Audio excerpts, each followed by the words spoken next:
रात में आते हैं मुंह बांध के लोग, उन लोग का मतलब कोई बताता है कि वो लोग मुंह बांध के अभी घर पे आते हैं और घर पे उनके पुलिस भी बैठी हुई है। बेबस लाचार पिता, बेसुध पड़ी हुई माँ और वो 5 बहनें जो भाई के इंतज़ार में हैं, लेकिन भाई तो वापस नहीं लौटेगा।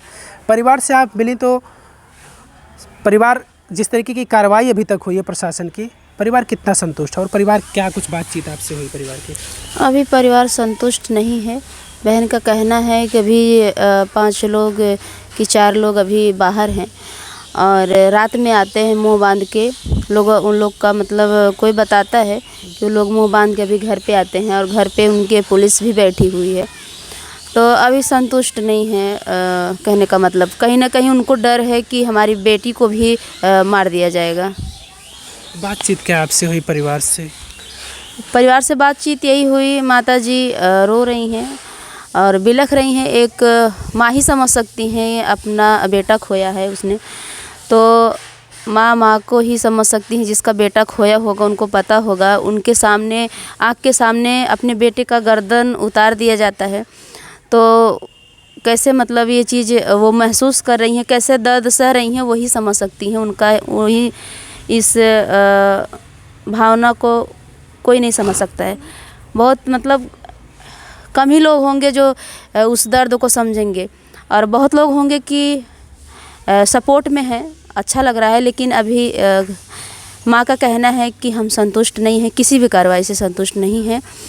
वंदना दुबे उस परिवार के साथ किस तरीके से समर्थन दे रहे हैं या किस चीज़ की मांग कर रही हैं? बिल्कुल हम पूरी तरह से उनके सपोर्ट में हैं और जहाँ तक मेरा कहना है कि सरकार से यही रिक्वेस्ट है कि आप कोई चोरी कर रहा है, कुछ भी कर रहा है, आप इनकाउंटर करवा देते हैं। एक कत्ली सरेआम कत्ल कर देता है तलवार से, आप अभी तक क्यों कुछ कार्रवाई नहीं किए हैं?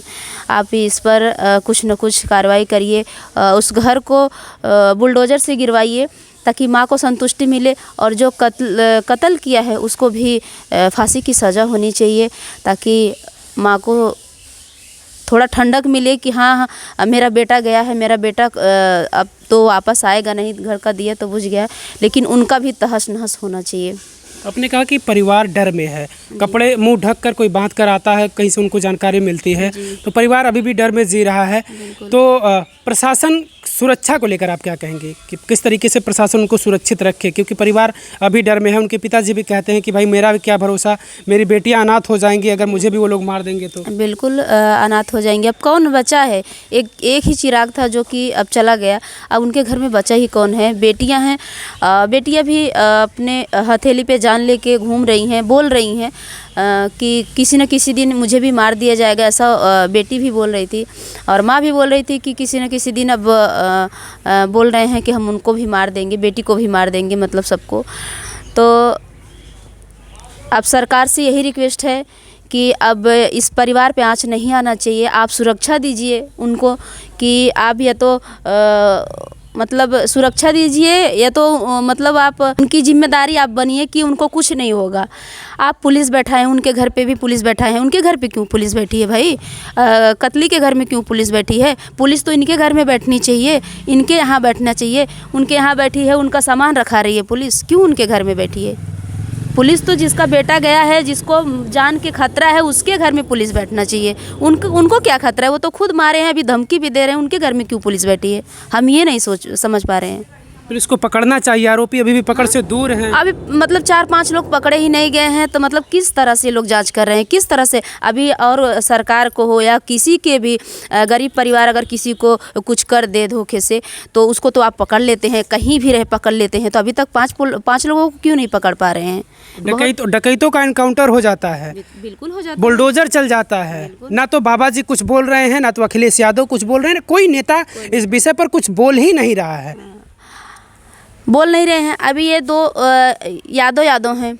अभी कोई और पार्टी वाला होता तब उसमें सब दखल देने, चाहे बीजेपी को हो, चाहे अखिलेश यादव हो, चाहे कोई भी हो, सब लोग दखल देते हैं। दो जातियों का विवाद होता, हाँ, तो 2 जातियों का विवाद होता तो सब लोग खड़े होते। अब आपस में दोनों यादव हैं तो सब लोग डर रहे हैं कौन किसके तरफ से बोले।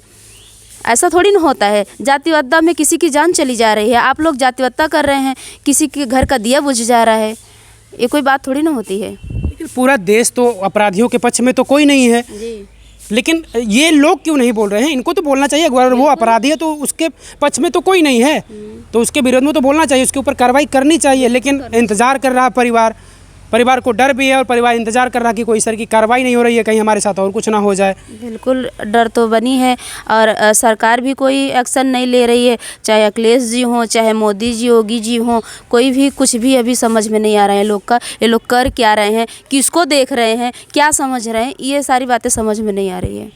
परिवार में जब हम लोग दूसरे दिन ही पहुंचे थे वहाँ पर, तो उनकी बहनों से हमने बातचीत किया, तो वो कह रहे कि जब हम लोग एप्लीकेशन लेकर थाने पर जाते थे तो दरोगा जी कहते थे कि अहीर हमें, अहीर बिना खून के नहीं मानेंगे, और वो ज़मीन खून मांग रही है। ये चीज़ें ठीक थी? नहीं, अब तो खून तो हो गया, अब वही चाह रहे थे वो लोग। अब बिल्कुल नहीं, यही तो बात है। जब थाने पे जाओ ना, पुलिस जो होते हैं वहाँ के दरोगा लोग होते हैं, वो पता नहीं क्या अपने आप को समझते हैं। गरीब की वहाँ सुनवाई ही नहीं होती है, चाहे यादव हों और चाहे ब्राह्मण परिवार के लोग हों। अगर गरीब हैं तो आपकी सुनवाई नहीं होगी। आपके पास पैसा है तो आपके तरफ से सब लोग हैं। उनके पास पैसा था तो वो अपना आज ये दिन दिखा दिए। इनके पास पैसा नहीं था, आज तक कोई सुनवाई ही नहीं हुई। ये कोई बात थोड़ी ना होती है। हम भी ये बयान सुने हैं, उनकी बहन बताई हैं कि दरोगा बोलते थे कि आप लोग अहीर हो, मतलब एक जब तक खून नहीं होगा तब तक आप लोग नहीं मानोगे। अरे भाई, दोनों पार्टी को आप समझाइए ना। आप जो बड़ा पार्टी है जो धमकी दे रहा है, आप उनको ये बात बोल सकते हो ना। आप क्यों गरीब को परेशान कर रहे हो, मारने का धमकी दे रहे हो? क्यों आप किस चीज़ पे उतावले हो कि गरीब परिवार को जीने नहीं दे रहे हो? आपके पास पैसा है तो आप ज़मीन खरीद के खुद बनवाइए ना। आप किसी की ज़मीन थोड़ी ना हड़प लेंगे। पैसा है, बस पैसा हर चीज़। आज ये मर्डर, ये फाइनल मतलब ये दर्शाता है कि पैसा आज के ज़माने में बहुत मायने रखता है। जिसके पास पैसा है उसके पास सब कुछ है। अगर हमें खरीद लेगा वो। हाँ, अगर हमारे पास पैसा, हम किसी को मतलब कत्ल कर सकते हैं, मार के फेंक सकते हैं, बस कुछ नहीं होगा। गरीब आदमी ऐसे मारा जाए। हाँ, गरीब आदमी मर जाए, गरीब रोए, या गरीब के घर में दिया बरे या ना बरे, कुछ भी हो। ना तो प्रशासन सुनेगी, ना तो नेता पक्ष में आएंगे। सिर्फ वोट लेने के लिए वो आएंगे, हमारे गिड़गिड़ाएंगे। गरीब के घर भी गिड़गिड़ाते जाते हैं, लेकिन जब ऐसी नौबत आई है तो नेता सुनने को आज तैयार नहीं है। इसमें गरीब और बड़ा लोग देखा जाता है, तो वोट में क्यों नहीं देखा जाता है? बड़े लोग से ही वोट मांगिए ना। क्यों गरीब के घर आप जाते हो वोट मांगने? वोट नहीं मांगना चाहिए आप लोगों को। वंदना जी, आप इस मामले को शुरू से देख रहे हैं, जिस दिन से घटना हुई है पूरा देश इस मामले को जान रहा है। आपको क्या लग रहा है, कहाँ से ये लापरवाही हुई कि इतनी बड़ी घटना हो गई? लोग कह रहे हैं कि राजस्व विभाग की बड़ी लापरवाही है, लेखपाल की लापरवाही, कानूनज्ञों की लापरवाही, एसडीएम की लापरवाही, थाने की लापरवाही, सबकी लापरवाही है। जहाँ पैसा वो दे दिया था, सब लोग दबे जाए। हर चीज़ तो ये लोग किए। थाने पे पता नहीं कितना एप्लीकेशन दिए हैं, पता नहीं कितनी बार लोग सुलह भी हो गया था। तब क्यों ऐसा हो गया? वो लोग सुलह ज़मीन देकर सुलह भी कर दिए थे, तब ऐसा क्यों किया गया उनके साथ? पैसा ही ये कानून ही इसका जिम्मेदार है, ये सरकार जिम्मेदार ही, यही लोग जिम्मेदार हैं इस गरीब परिवार का।